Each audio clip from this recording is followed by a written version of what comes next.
everyone knows like AI and chat Oh GPT now. gosh. Yeah. I wrote in some like things into it just to test it out, like how to increase fat content in breast milk. And it was said legitimately pour milk creamer into your breast milk and combine it and feed it to the What? baby.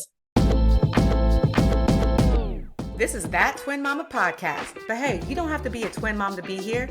I'm not like a regular mom. I'm a cool mom. So whether you are new, soon to be, or seasoned parent, or maybe you just hope to have kids someday, I promise you'll find something to love, learn from, or laugh at in each episode. I'm your host, Berty. Let's do it. Hey y'all, Lauren here. And on this week's episode of That Twin Mama podcast, we are getting into all things about feeding your little ones in the very beginning. So breastfeeding, pumping, whatever you got going on, if you plan on taking something out of your body to give that to a baby, I got you at any point in time. Or if you know someone that's about to do that, I got you. It's interesting. I've done a couple reels on this topic. And like one thing I don't really like about the whole mom community and internet culture is like, it can be real divisive. Like people be thinking because of their journey in the motherhood that they're like better than others or have the ability to judge someone like if you had a natural birth or a C-section or an epidural or you breastfed, formula through gentle parent. And like real talk, I don't really be caring what any mom does because it doesn't really affect me. Like, you know what I mean? Like as long as they're not hurting me, my child, or hurting somebody innocent, girl, you do you. And I'm gonna support you. You really like what somebody else does will never cause me to be like, I need to tell you this now with my fingers and say, this is bad and this is why. Like, bye. So this is all to say, I can only speak my truth. And I did breastfeed my twins. I breastfed my son for like, I think a little bit over a year. And that was honestly just by necessity. Like we were young, like 23. I was like, this is affordable. Okay. This is like, I wasn't even completely aware of all the benefits. Right. And so that was that. And for my twins, I knew I had done it before. So I was like, there's no reason not to. And as long as it serves me and my babies and I'm able to do it physically and mentally, I'm going to keep doing it. But if somebody chooses to to supplement formula or to pump exclusively or to only do formula, good for you. Like literally, I will always use my platform to kind of tell my truth and then also just provide information. Like I'm not going to tell you this is the best way to do anything because I can't speak for everybody and I'm not an expert. So this week, I actually bring on an expert, a lactation consultant, registered nurse, also a twin mom, who can actually speak to just the information that is out there, good information. I feel like nowadays on the internet too, you could be Googling stuff and Google be coming back like, yeah, to, make your milk fatty or put some creamer in it. Real talk, that happened when I Googled it. So I'm here to provide you all with just some expert advice if you're thinking about breastfeeding or nursing. Shelly and I, we really cover it all from mental health to if your babies are premature to options that you may have in the hospital to advocate for yourself, just so you're as knowledgeable as you possibly can be going into the experience that is feeding your littles within that first year. So if you're thinking about, if you're pregnant, this is definitely for you. If you just had a baby and you want to start your breastfeeding journey or you're well into it, this is definitely for you. If you have a sister, auntie, anyone that you know that might be going through this soon, this episode is for you. So I hope you all enjoy it. This first part gets into a lot of the logistics of understanding how to embark on the journey for yourself, for your twins. Y'all, I'm talking to my twin moms too. Like I got you on the logistics part. And if you just have a singleton, just what that can look like, prepare yourself and your baby for what it is to breastfeed or pump. Hope y'all enjoy. Welcome everyone to That Twin Mama podcast. We are live. Actually, we're not live. We're recording this, but I have a very good friend of mine, Shelly. Hey, Shelly. She is the twin mom to 5-year-old fraternal twin boys. She has a 3-year-old singleton girl. Shelly is a registered nurse and international board certified lactation consultant, has spent 8.5 years working with families and supporting them in their feeding goals. Shout out to also being a twin mom doing this, because I can tell y'all that like expertise without having twins is very, very hard to find. Shelly is the creator of Twin Mom Guide. It's a blog and an Instagram account dedicated to education, encouragement, empowerment, and support of twin moms. Shelly is also the creator of Twin Mom Guide to Breastfeeding Twins, a comprehensive online on-demand twin breastfeeding course that will equip you to breastfeed your twins with confidence and joy. Shelly, what up, girl? Hi. Hi, thank you so much for having me. I'm so excited. I am so excited. It's so funny because we were just chatting a little bit before we went live, but the great thing about the internet for all its pros and cons is like you do actually get to connect with other great moms, especially twin moms. And that's how we connected. We just like slid into each other's DMs, I think. We've sent a bunch of voicemails, like voice memos with the kids in the background. And it's just been a very organic conversation. So I'm so glad that you're here today. Yeah, Welcome. thank you so much for having me. I'm so excited. I feel like yeah, it's just super cool to be here and such a like full circle from just finding Yes. each other on Instagram too. Exactly. We were like, we're going to make a collab reel. We're going to make a collab reel. And now we're just going to make a freaking podcast. That's what we're doing now. Okay. Let's get into it. So I put this on my story. Shelly did as well. I feel like this is such a hot topic for twin moms, especially expectant twin moms, because one thing for me, when I started my breastfeeding journey with my son, I was like, I knew I was going to breastfeed. I did. It was pretty simple for us, which was great. I knew I was going to do it with the girls. I wasn't that granola where I was like, I am about a lot of things, but I wasn't like, I have to breastfeed for a year minimum, like no pumping, like no formula.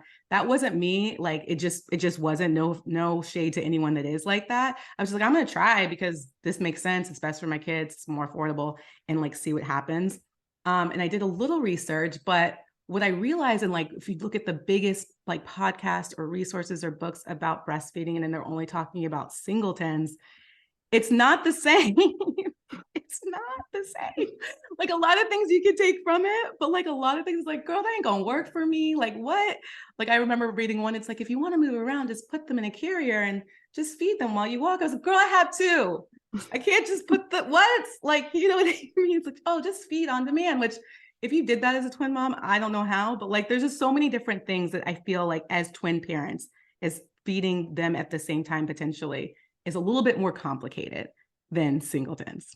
Would you Oh, agree? yes, definitely. And having had, so my twins were my first babies. Yeah. So that was all I knew was two babies at once. And then I had my daughter when my twins turned two. They were 26 months. So they had literally just turned two, and I had my daughter, and that was May 2020. So like no further Wow. explanation Yeah. needed about how that Yep. was going. Enough said. Say less. Say less. So, but yeah, it is so different because you are dealing with two babies, like the obvious, and they're two very different babies, even identical Exactly. twins. Exactly. And so like just even thinking about to my hospital experience. So like if I go back, so to prepare for twins, I read a little bit about how to breastfeed. I was like, okay, I'm going to get a nursing pill. I know I need that because I mean, you could probably do without, but the nursing pill really, really helped me. So that was the only thing I really brought to the hospital. And then babies were born. I'm not even going to my birth. Y'all can listen to other podcasts about my traumatic birth. But anyways, I'm in the hospital and the lactation consultant comes in and I'm like, okay, yeah. So I brought this pill and she's like, I don't know what that is.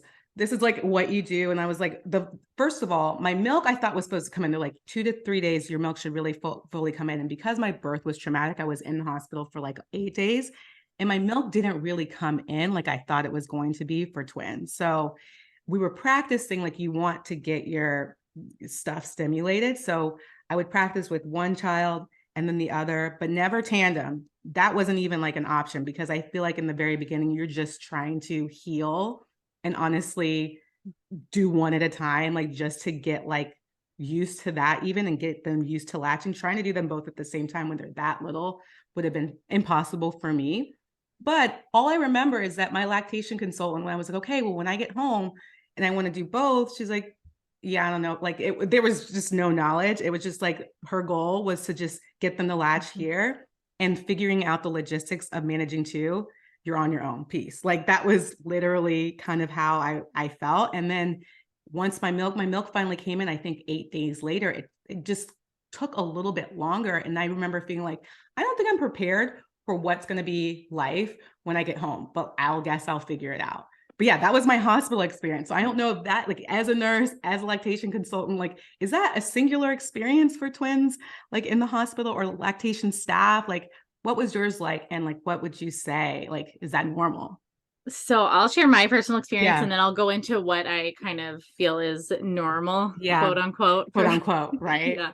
So my babies were my first babies. We had a scheduled C-section because they were breech and transverse. Oh, wow. And so I'm in Canada, and our hospital stays are different. So if it's Yeah. your first C-section, you're out at 48 hours on the dot.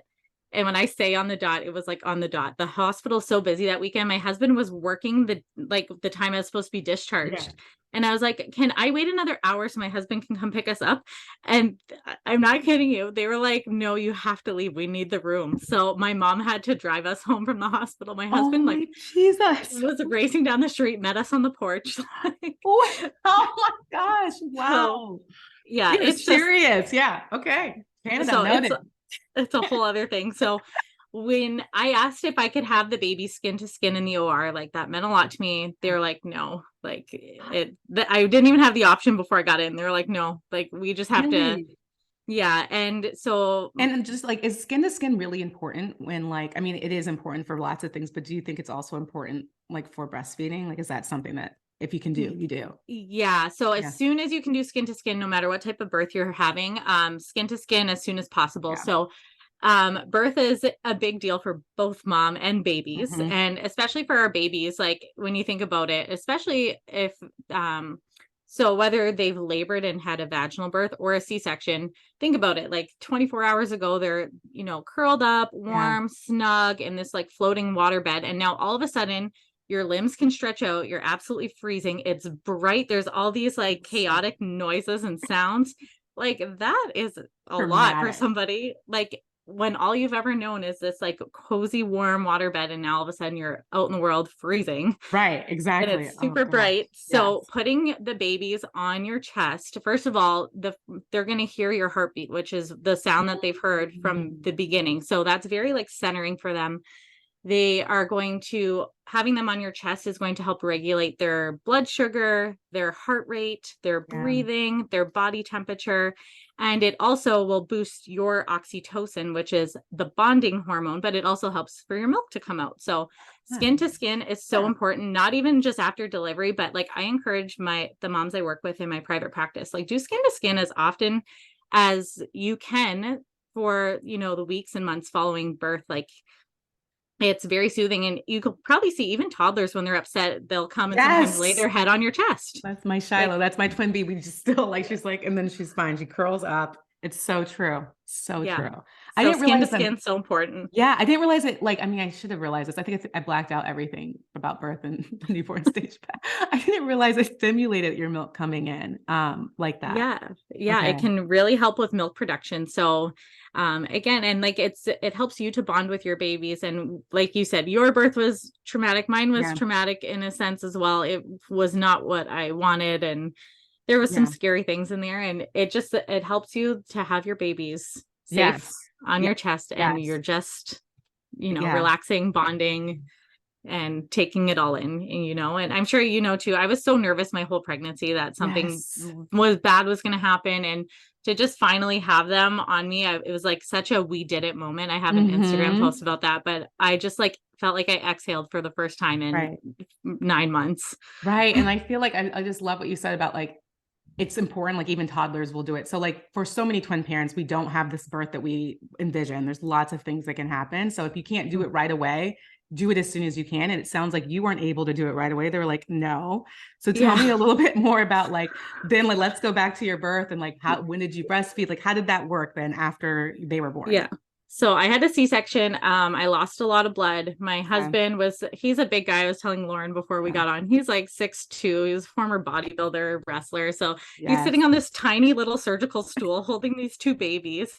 I couldn't even see Oh, their faces. I'm like, turn them.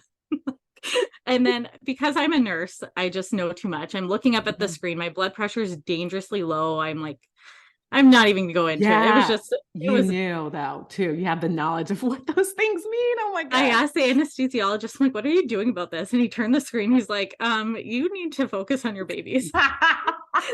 Mom's chill, like spoken like a true twin mom, all Yeah. like aware of everything. So everything was fine. We got moved Yeah. to recovery. So I got skin to skin with my twins. They were probably just about an hour old. So like you'll read in books and whatever, like ideally as soon as possible in that golden hour after birth. Mine didn't happen in the hour after birth. It was a little bit after. And they were both skin to skin. They were a little bit sleepy, which can be normal if you had a C-section or if you had an epidural. Your babies can be a little sleepier. But the nurse in recovery was great. She helped me to get them both latched at the same time. What? Yeah, in recovery. Oh, Yeah, that did not happen for me. Did she know? Like, how did she know? She was good. She had, well, I said she was good, but she looked at them and she was like, "Oh my goodness, you have identical boys." And my husband and I were like, they're very clearly fraternal from the get-go. And this isn't like a twin glasses thing. Right. Anybody who's seen my kids in real life, like they are very different looking. Yeah. So I was a bit concerned. I'm like, oh gosh. But anyways, one of those. Yeah. He helped to get them latched. And I had this very ignorant moment of, oh my gosh, I can tandem breastfeed. We are smooth sailing from here. Amazing. Look at me. I would feel like that too. Like I can do anything. Yeah. I'm like, we've made it. And I've arrived. Let's just say things went downhill quickly from there. Pretty much. That shit will humble you real quick. Give it a week. Yeah. So it was, our experience in the hospital. So I was in there for 48 hours. We had a few different nurses, a few different lactation consultants. I should preface this by saying I worked in public health for about 3.5 years at this point. I knew a lot of the hospital staff. Right. They knew that I taught prenatal breastfeeding classes and stuff like that. But then they also knew I had twins. So it was kind of like, they're like, do you need help? Do you need help? Kind of know what you're doing. We don't know how to approach you. Yeah. So I was like, yeah, like I need help. I asked one of the nurses for a pump and she put it at my door and walked away. And I'm like, I had a C-section. I can't get up. Thanks. And my husband was already at work again. Like it was just a lot. It was a lot. Did you bring anything? Like, did you bring a nursing pillow? Like you said, you got latched at the same time. You probably just propped up some pillows and stuff. Yeah, I propped up pillows. To be honest, I didn't bring my nursing pillow. I had talked to one of our lactation consultants at public health, and she said, you're there such a short term. Yeah. Like it's better to just use the hospital pillows and blankets because and then too, I'm a bit of a germaphobe. I'm like, I don't want to bring my pillow there and then have to like come home and wash it when I need it at home. It's so funny because I was like thinking I had to bring my pillow, but like looking back, like I didn't even use it because no one knew how, like I was just trying to get my milk to come in, do one at a time. So like that was like on my list of things that you should pack in your hospital bag. But I was like, actually, now that I'm really thinking about it and reflecting, probably not really something. Yeah, I wouldn't recommend it, to be honest. If you really, really want to, go for it. But I recommend with all twins to feed them individually first anyways, because you want to make sure each individual baby is latching well and transferring milk well before we start trying to tandem feed.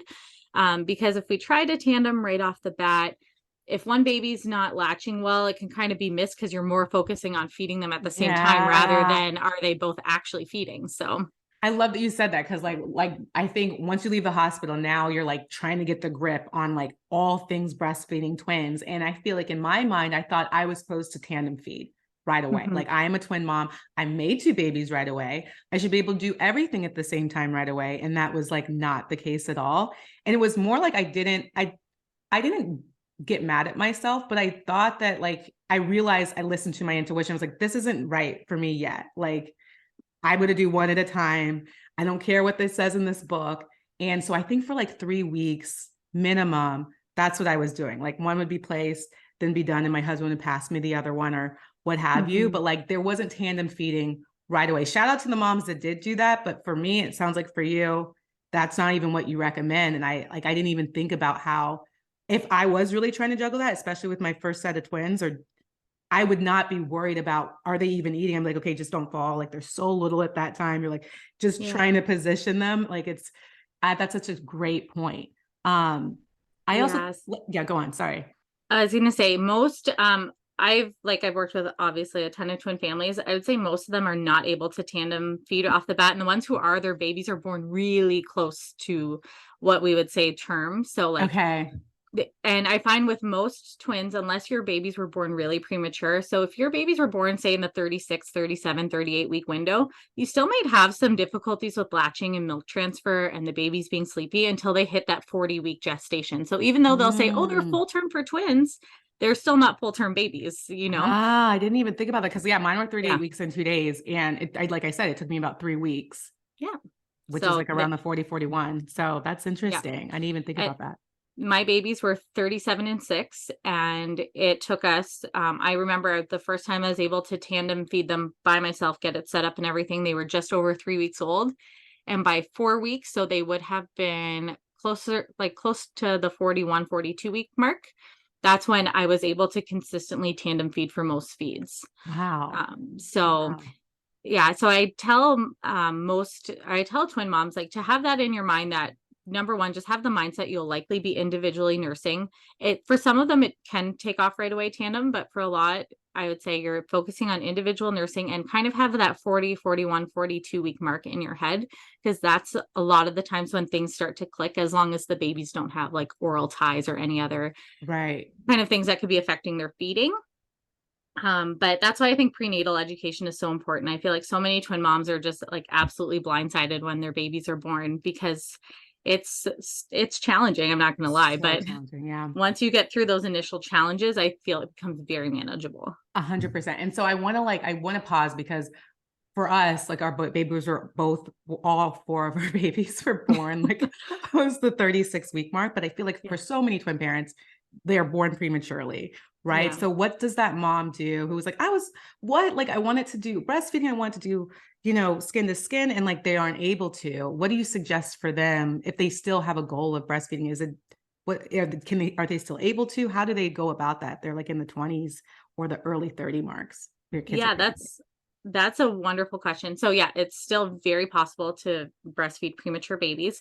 It's just going to take them some more time, and you're definitely going to need professional support. yeah. And then the thing with hospitals, just like anywhere, you can have like amazing staff who are so supportive and know what they're doing. And Yeah. you can have staff that maybe have a little while to, Catch up and get to that. yeah. Yeah. Yeah. So I think if my recommendation is always, if whoever you're working with, whether it's hospital, private practice, if they're not helping you to meet your feeding goals, don't be afraid to get a second opinion. Like, if this is important to you, don't take no for an answer. Um, Snapping all the yeah, way for that. You are your own advocate and your child's. Like, you have to be. Like, not yeah. everyone that's a professional is going to have your best interests. Mama knows. So, anyways, continue. Yeah. So, same principles with if your babies are in the NICU, you want to do skin to skin as much as you can. And it's so important for premature babies Mhm. because, again, we're regulating their heart rate, their breathing, their blood sugars, their temperatures, all these things that our premature babies struggle with more. Breast milk is very important for premature babies. Your body knows that your babies were born early, and your milk will actually have changes in it to support that Mm. premature baby. What? Girl, I didn't even Yes. know that. Look at Yep. see, I'm learning. I should have more kids. Just kidding. Sorry, Ryan. I'm not having more kids when you listen to this. Ryan's my husband. Wow, that's like fascinating. So, yes, all moms, twin moms, especially who are having the premature babies, you're like, just listen to what Shelly just said, and all hope is not lost. You can still breastfeed your babe, to just get educated on it and advocate for yourself, it sounds like. Yeah, and make sure that you're pumping. Yeah. They'll say every 3 hours because that's their NICU feeding schedule. So that's 8 times in 24 hours. But I again encourage the twin moms that I'm working with, like, you're trying to make milk for two babies. So I try to have moms when they can, because your healing is important. Taking care of your babies who are medically fragile is important, but just try to do 2 to 2.5 hours during the day and leave those 3 hours Mm, at night until we see what your milk supply is, and until we see that you're getting the volume to meet your yeah. feeding goals. And Oh, then we can start adjusting a bit from there. But I've seen a lot of moms be given this 3 hour schedule and their body's just not responding, because in actuality, if you were going home with babies, yeah. you would be feeding more times, that you'd be feeding more often than every 3 hours for full Yeah. term babies feeding at the breast. So And I also feel like maybe this is completely not right, but like I think there's nothing that stimulates your breasts more than like a baby. So if you're like pumping to get it done, I feel like you have to do it a little bit more. Like you might do however many hours with a baby, but like a baby's just gonna pull more. And so, yeah, I just feel like with pumping, it's just, that's the hardest. Shout out to my moms who pump. Like it is like not for the weak, but you just kind of like got to stimulate. I don't know. Maybe that's just, is that right? No, so yeah, so when you're breastfeeding a baby, so there's a few factors at play. So your baby is not only suctioned on the breast, like creating that suction, but there's compression from their tongue while they're nursing. Whereas a pump, you're working just with suction against the flange. So that's why it's so important to have your flange size measured correctly.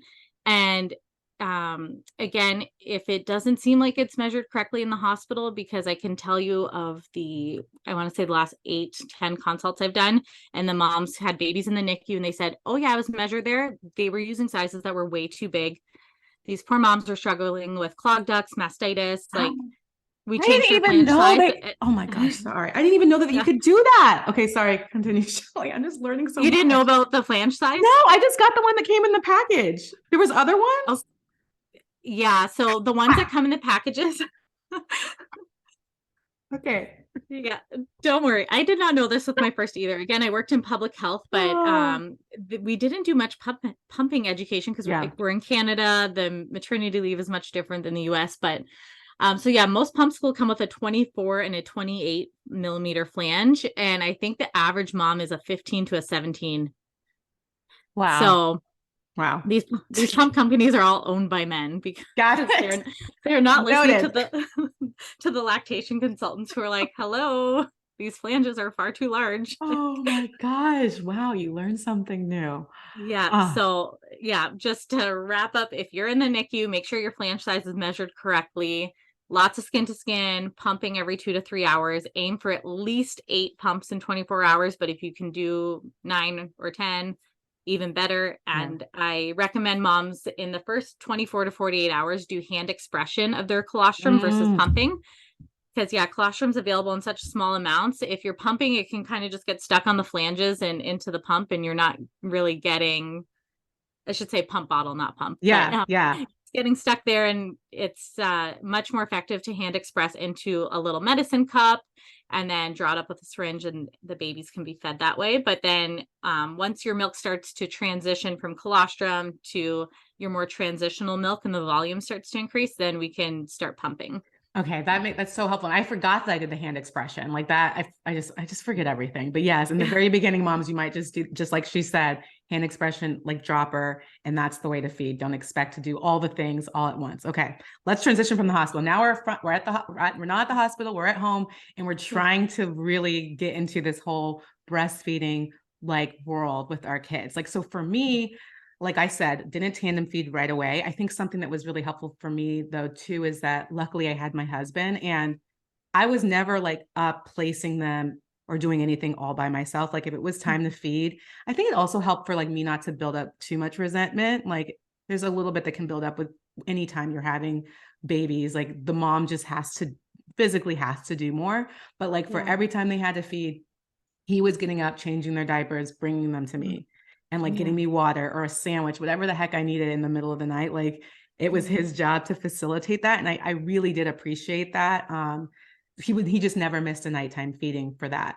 And I'll also say like, and I'm curious, like, I'm just going to tell you like what we did. And I want you to tell me like, yeah, like if this was, I'm just going to tell you what we did.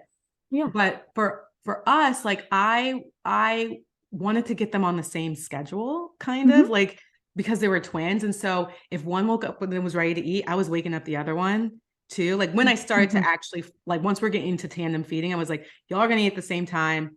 This is like the thing we're going to do because I can't be on demand for each of you because I feel like I would never take a break. So we would do that. Twin B would like want more frequently. So I would wake up Twin A, and sometimes Twin A would she would definitely eat, but fall asleep faster or what have you.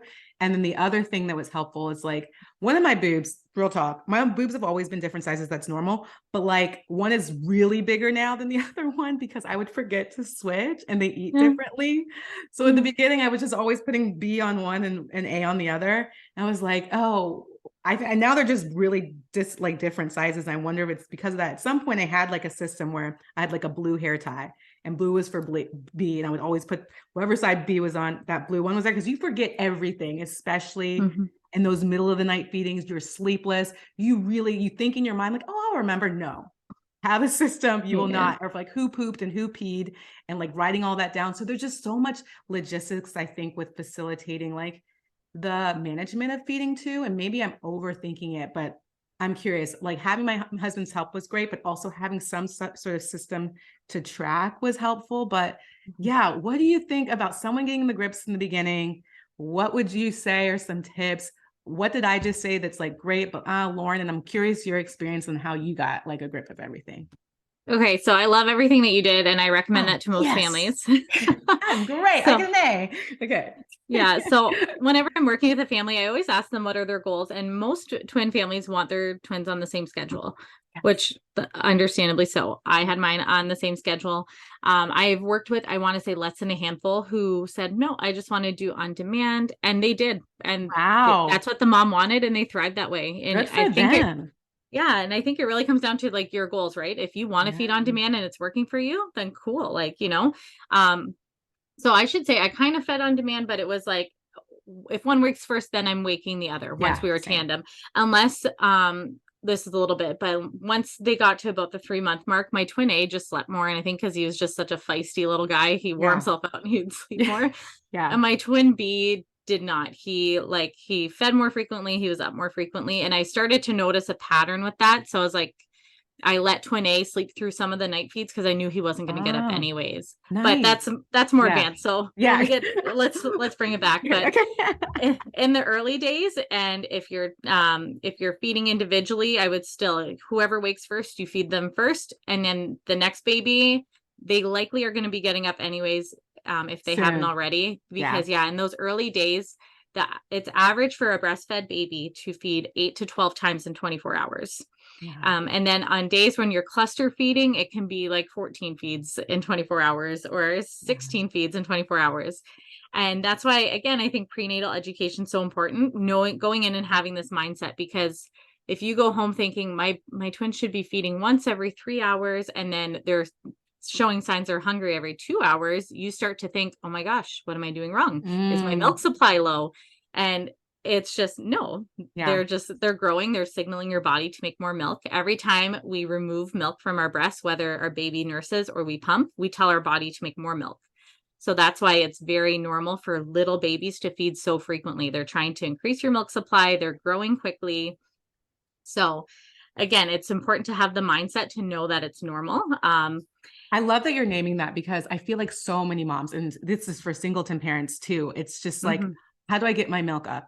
Is my milk low? Am I doing something wrong? What is wrong with me? What do you say to that? Because that's such a big question and like fear. And I feel like we self-blame when we don't feel like we're producing enough for our kids. And I would also say, is there sometimes you just don't produce enough? Is that, or like, I'm just curious, your thoughts. Yeah. So there are moms who will not produce enough. Just there could be a ton of reasons, but the most common would be if you have insufficient glandular tissue in your breast. So if your breasts were vastly different sizes before pregnancy, if one or both breasts didn't have any breast changes at all during pregnancy, like your breast didn't grow, your nipples didn't grow, your areolas didn't change color, like if nothing happened there, and as you're going through postpartum, if you didn't feel like your milk coming in, like that kind of, that's what they call it, milk coming in, but that transition of your breast feeling fuller, we might start to explore, is there insufficient glandular tissue or milk making tissue? Moms who have thyroid conditions can sometimes have troubles with producing breast milk. Moms who have polycystic ovarian syndrome can sometimes have trouble with producing enough.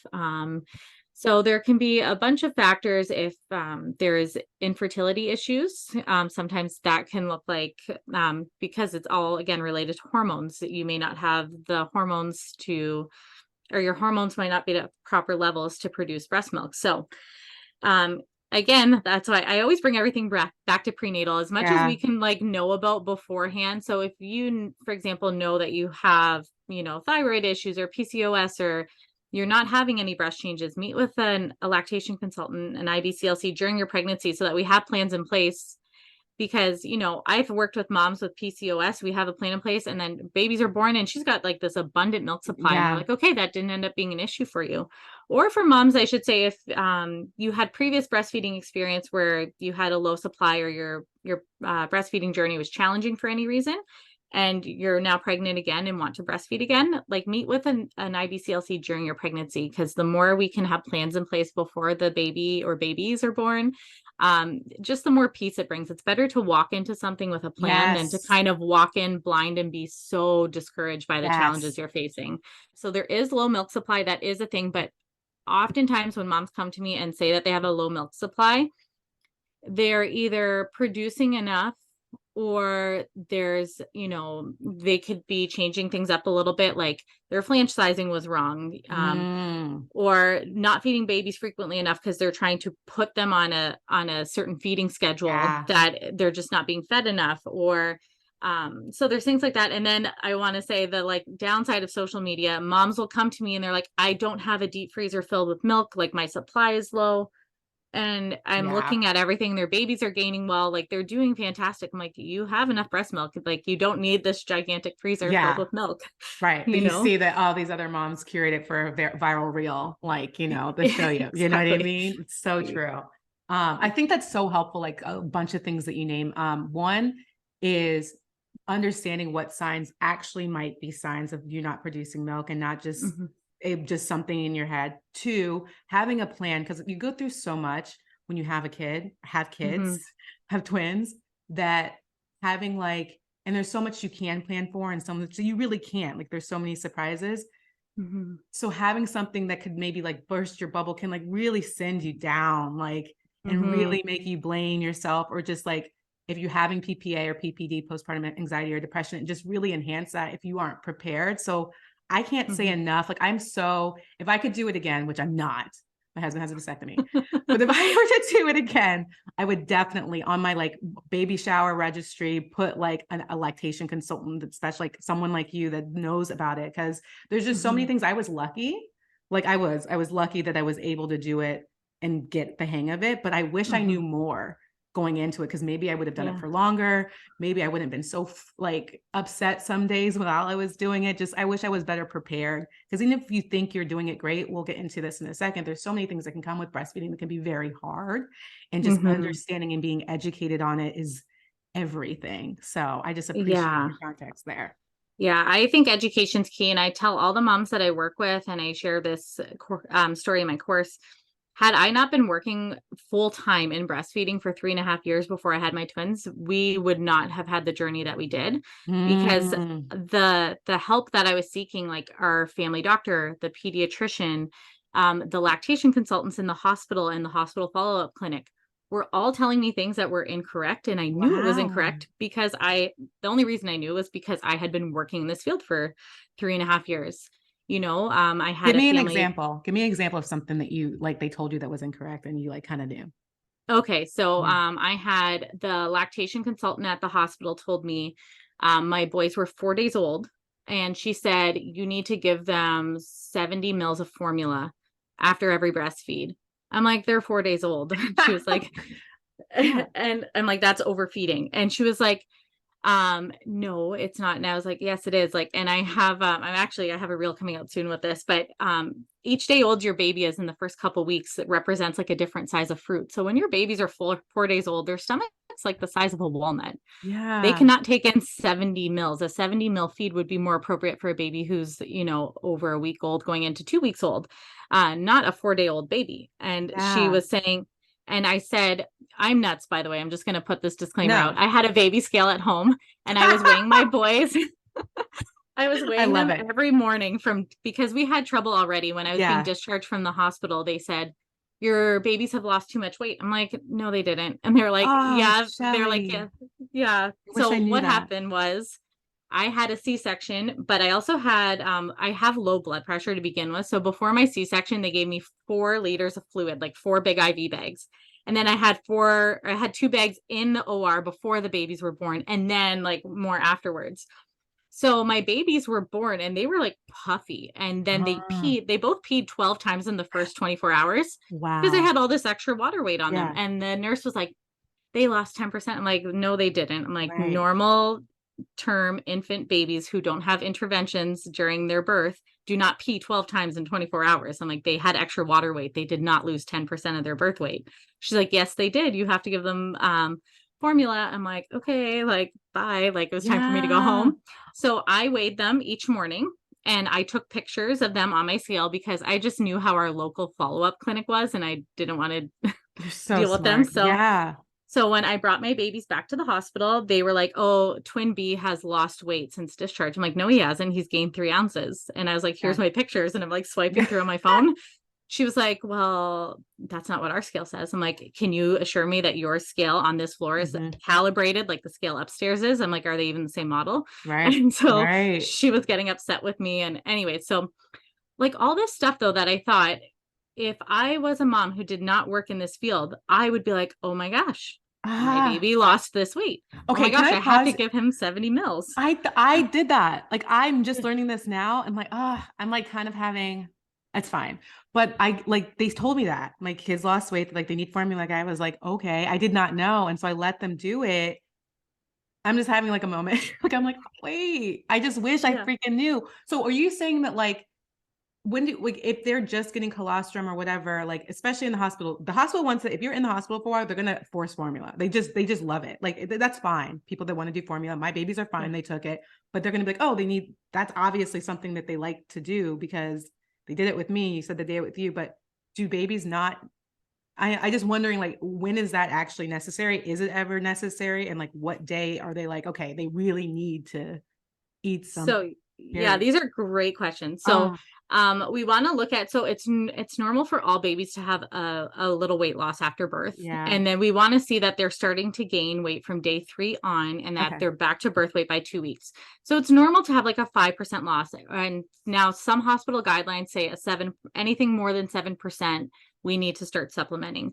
Other hospitals will say, okay, let's look at what happened during labor. Is it possible these babies were born with a bit of extra fluid on board?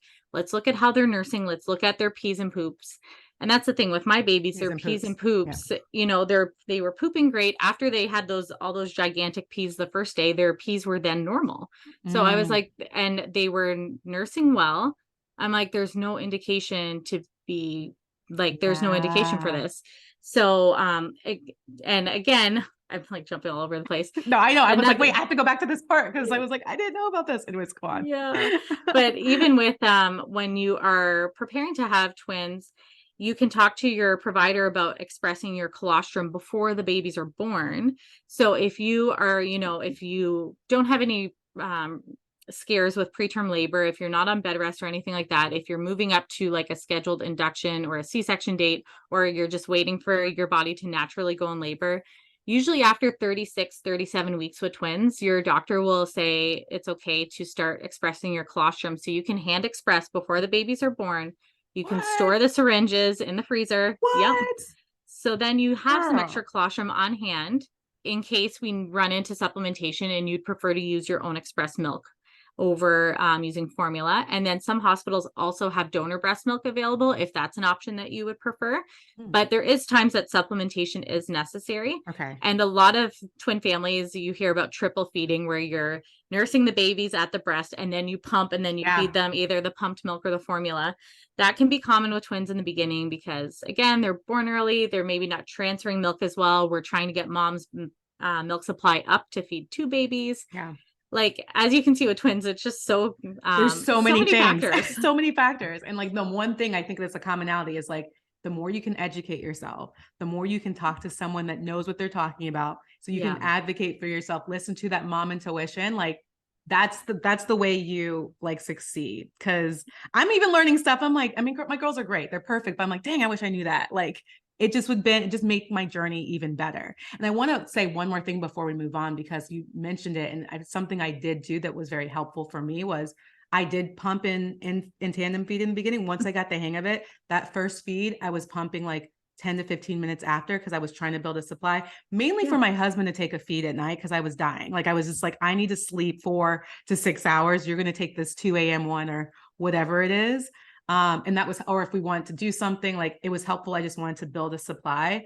Do you recommend twin moms doing that? That one, like, is that good for them, or can it take away from the supply, or is it okay to pump in tandem feed? Oh yeah, it's okay to Okay. pump and tandem feed for sure. And again, this is why I always say, like, work with an IBCLC because we can help you with your feeding goals. Like, and again, so many moms in the US have to go back to work so early. So while they're getting the hang of tandem feeding, they're already thinking about, I got to go back to work. I need milk in the freezer for this, you know? Yeah. So it's so important. We just want to be really careful with pumping. I see these blanket statements put out by, you know, people on Instagram or whatever, like, pump for 30 minutes after every feed. And it's like, you're going to give yourself a massive oversupply. Please don't do that. Like, you know, work like, if, you know, if breastfeeding your babies is important to you, or pumping for your babies is important to you, like, put some money aside, work with a professional who can help you. I've been sent some like wonky blog posts lately that were written, I guess, by other breastfeeding moms and twin moms. And some of the advice in there, I'm like, we would never, ever, ever tell anybody to do this. So it can be hard when people are sharing these experiences, and it's like, that's going to make your life harder. And we just would never say to do that. Don't do that. Like, yes. Find someone that, like, you trust, find someone that knows. And then also, like, that's the thing about the internet. It's like, you want to really be the best mom you can. You really want to do it the right way. And there's 100 right ways by Joe Schmo, well, not Joe Schmo, maybe Joanna Schmo or whomever. Like, and it's just like, there's so much noise and it's hard, it's overwhelming. So like educating yourself in a very strict, like, intentional way is just so important. Yeah. And I'm a quick disclaimer, you can't even trust Google, guys. Google. We've had so there's been some policy changes in how we treat, like, say, for example, mastitis with breastfeeding, but the way you rank, quote unquote, on Google or show up in their search engine, there's a bunch of different factors, kind of like the Instagram algorithm, a bunch of factors. So so when you type in, what do I do when I have mastitis? All of the old information is still number one. So this is things that is just going to, like, further complicate mastitis rather than treat it. So, and then too, with everyone knows, like, AI and Chat GPT now. I wrote in some, like, things into it just to test it out, like how to increase fat content in breast milk. And it was said legitimately, pour milk creamer into your breast milk and combine it and feed it to the baby. Yes. And people are using this, like, you know, these AI things to create content and put it out there. So, they are. Oh my gosh, I didn't think about that. Yeah. So I've seen somebody who's using it for, like, breastfeeding and stuff. And I'm like, no, like, even when I typed in, like, breastfeeding twins, some of the stuff, I'm like, we would never tell anybody to do this. So please just, you know, budget, go see a professional, or if you truly can't afford a professional, still reach out to us and we will, like, I help people any way I can. If I don't have the capacity to help for free at the moment, I'm sending them to somebody I trust who can. Like, we will find you good, competent help. Please don't, like, go looking for information everywhere, because half of it right now is just not correct. It's just, oh my gosh, that's so true. Okay, y'all, that was part one of my conversation with Shelly, the Twin Mom Guide, about breastfeeding, nursing, pumping. I hope y'all got some little nuggets, some little, like, information that you can use or tell a friend to use. I know there's just a lot of information that I wish I had when I had started my breastfeeding journey with my twins, especially. Join us in the coming weeks. We're going to be talking a lot about postpartum mental health and how that can be affected by your breastfeeding or nursing journey. It showed up for Shelly and I in different ways. So I'm excited to get into that episode. And then we answer all the top burning questions that you all submitted for your Q&A. So from products to best pumps, like, just all the things that you definitely going to want to know. We will do that in the coming week. So if you like what you listen to, please subscribe to the podcast and leave us a review. 5-star reviews mean so much to me and the team to keep going. And if you want to follow us along on Instagram, it's at That Twin Mama Podcast, where you can find promos for each episode, but also different content related to the topics that we cover each week. In addition, if you're more of a visual person and want to see some of these episodes live, please join us on our YouTube channel at That Twin Mama YouTube channel, and we'll hope to see you there. Till next time, y'all. Peace.